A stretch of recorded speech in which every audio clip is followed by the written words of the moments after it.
আমাৰ মাজৰ পৰা CITUৰ এজন কমৰেড চিৰবিদায় মাগিছে। এটা অত্যন্ত বেয়া খবৰ যে CITUৰ উদ্যোগত প্ৰায়ে অসমৰ কৰ্মচাৰী, শ্ৰমিক, অংগনবাদী কৰ্মী, মিনিকৰ্মী, সহায়িকা, আশা কৰ্মীসকলৰ হৈ মাত মতা এজন নেতা আমাৰ মাজৰ পৰা চিৰবিদায় মাগিছে। অত্যন্ত বেয়া লাগিছে আমাৰ। সকলোৰে হৈ সদায় মাত মাতি আছিল এইজন নেতাই, আৰু এইজন নেতাই আমাৰ মাজত এতিয়া নাই। আজি 15 ডিচেম্বৰ তাৰিখে ৰাতিপুৱা 7 বজাত CITUৰ ৰাজ্যিক বিষয়ববীয়াৰ এজন মজ্জাফৰ আলীৰ অকাল বিয়োগ হৈছে।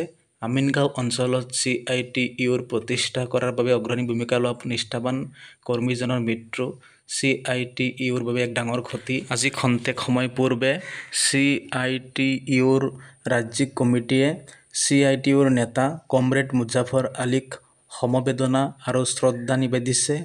বেয়া খবৰ, এটা অত্যন্ত